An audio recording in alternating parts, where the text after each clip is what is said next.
Matur sembah suwun dumateng Bapak Kyai Muhammad Asrori ingkang sampun masraken dumateng pinangatan kakung.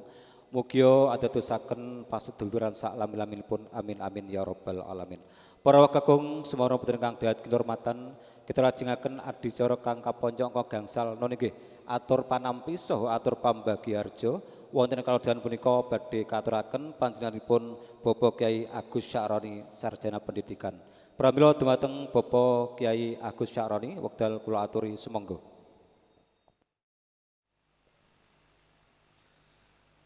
Assalamualaikum warahmatullahi wabarakatuh. Niki kok mboten nonton suwantene lemes, Bu. Lemes. Kuargen. Napa didalke dahar meleh? Mboten kula rumangsa ngoten lho. Gek-gek kirang wareg napa pripun ngoten. Nggih. Nek kula ngaturaken salam niku kan hukume sunah, ngoten nggih. Ingkang jawab salam hukume wajib. Berarti nek jenengan mboten jawab salam, dosa. Kersane mboten dosa kula wangsuli melih nggih. Jawab sing kompak kados wau lho sah ngoten nggih. Assalamualaikum warahmatullahi wabarakatuh.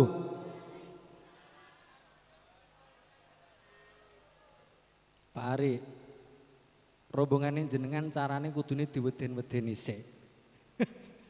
Nembe sakit kompak. Nggih, a'udzubillahi minasyaitonirrajim.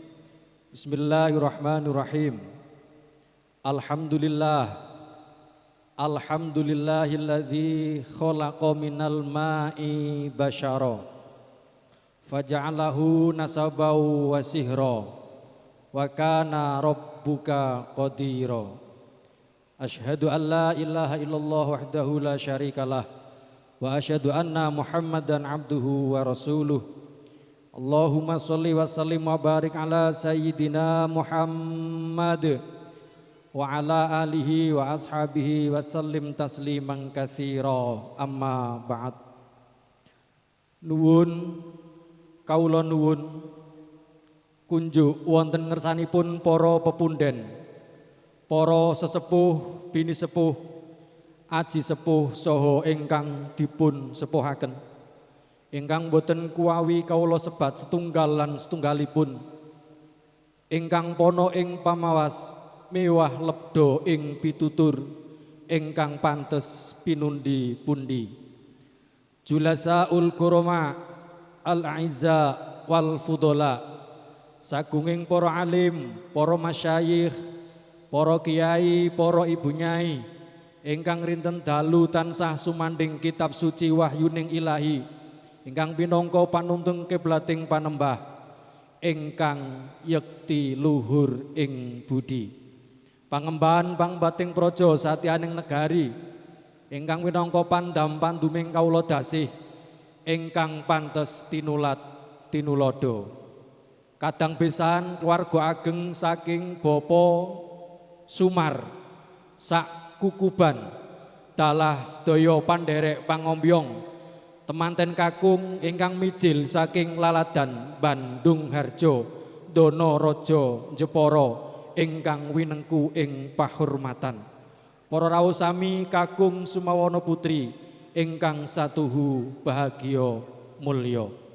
Saderengipun kula ngaturaken ujaring gonta babaring sabda langkung rumiyin monggo sareng-saleng kula dherekaken ngracut busananing ponang angga sinawung manungkul ngesti tunggal nyaosaken puja puji pangastuti dhateng zat ingkang akarya jagat taninggih Gusti Allah Subhanahu wa taala ingkang sampun paring pinten-pinten rahmat lan nikmat katiti wonten ing kalodhangan ari punika. Kita sedaya ginanjar kebagas warasan saha pinaringan kesempatan sahingga saged derek mangayu bagya wontenipun pawiwahan walimatul arus punika ing dalem kahanan sae boten kirang setunggal punapa. Ingkang kaping kalih sholawat saha salam tansah kunjuk dhateng junjungan kita Nabi Agung Muhammad Rasulullah sallallahu alaihi wasallam. Kanthi waosan Allahumma sholli ala sayyidina Muhammad wa ala ali sayyidina Muhammad. Mugi-mugi kanthi tansah asring-asring maos sholawat saha tansah nindakaken sunah-sunahipun kita sedaya, keluarga kita sedaya ingkang sami-sami tawakuf dhateng agami Islam, estu-estu dipun akeni dados umatipun saha pikantuk syafaatul uzma, pitulungan saking panjenenganipun milai ngayahi gesang wonten alam bebrayan punika ngantos benjang wonten ing alam akhirat. Amin Allahumma amin Allahumma amin.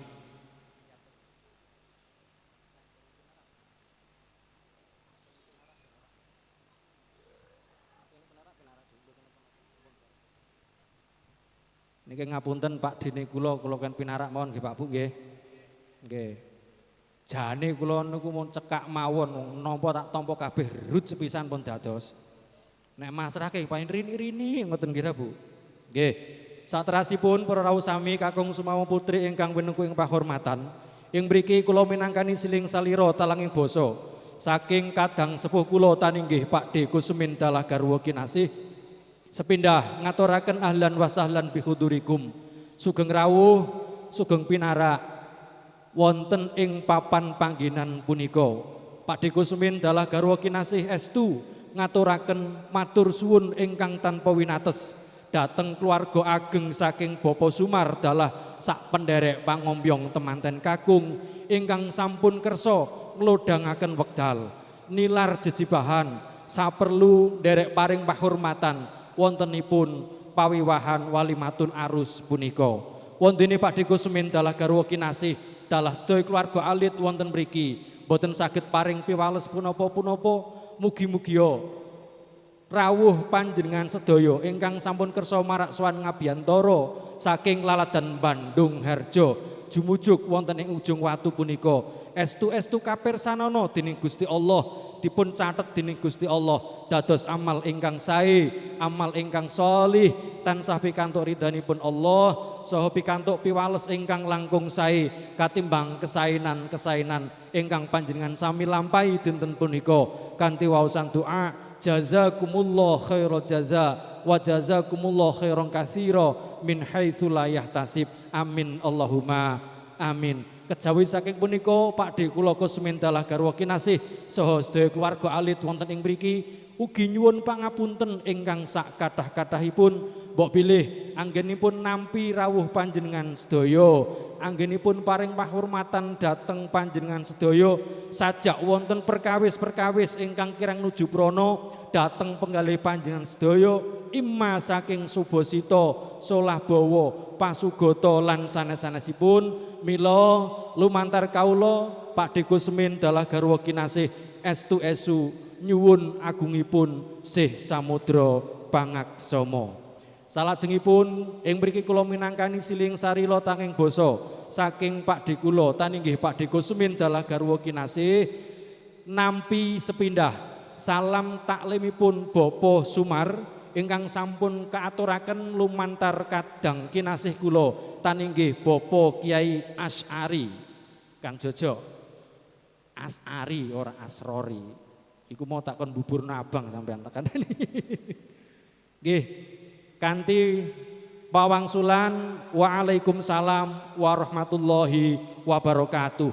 Mugi-mugi kabegjan karahayon tansah linuber wonten ing keluarga ageng Bapa Sumar sak kukuban. Amin Allahumma amin. Salajengipun kala wau kadang kinasih kula Bapak Asy'ari sampun hamasrahaken sepindah sekar cempaka mulya taninggih wujudipun temanten jalu anak kula Yogi kapasrahaken dhateng Pak D kula Pak D Kusmin Dalah garwa kinasih saha keluarga alit wonten ing tlatah ujung watu punika.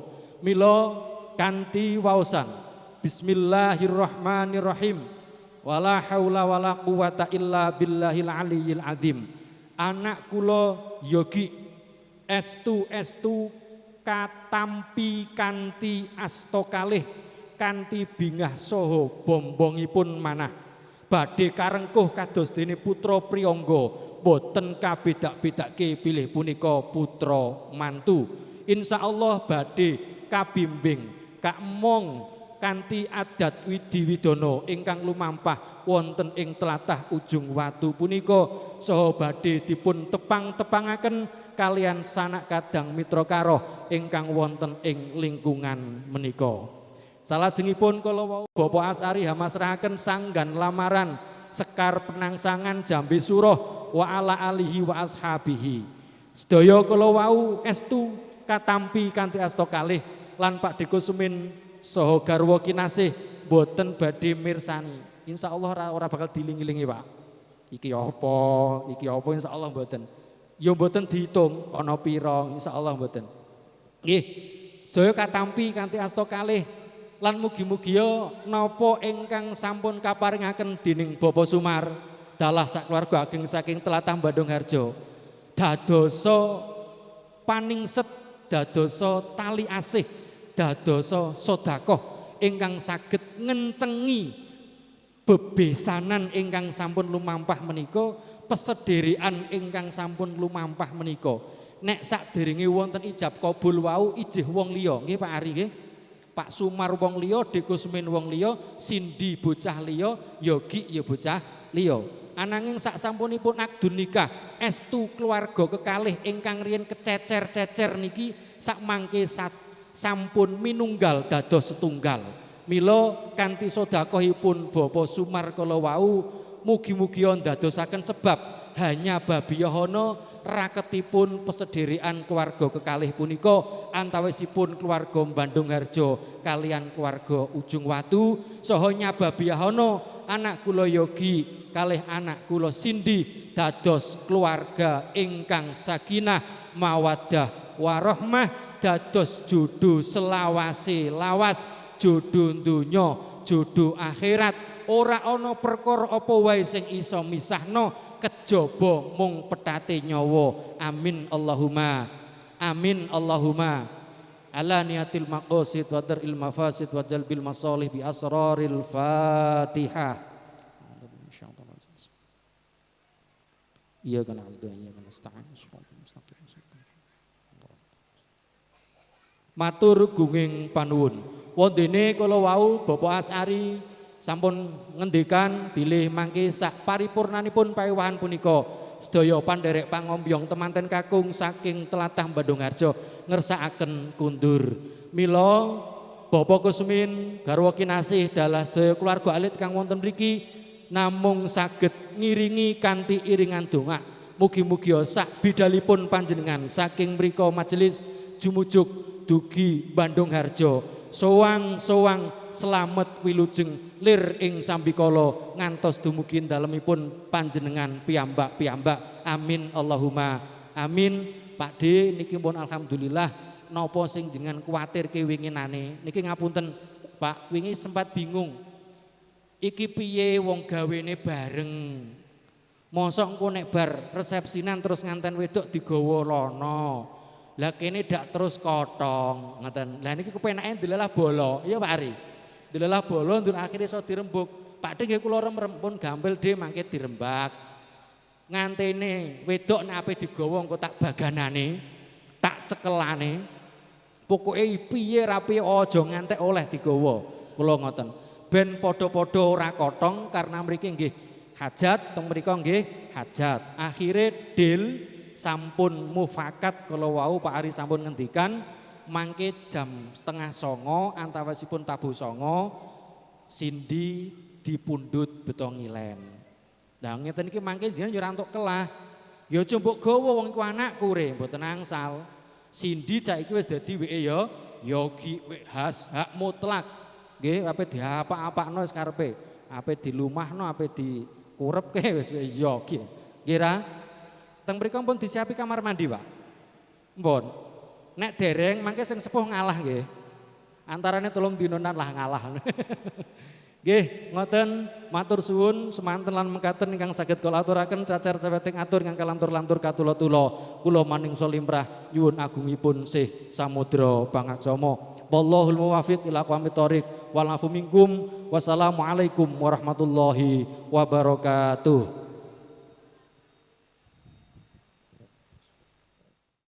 Para kakung semono putra ingkang dahat kinurmatan. Adicara salajengipun noni nggih kirab kanalendran ing mangke ampun kondur yen mangke badhe wonten acara sabaden niki acara foto keluarga nggih. Sepeda saking keluarga Bandung ugi mangke saking keluarga putri.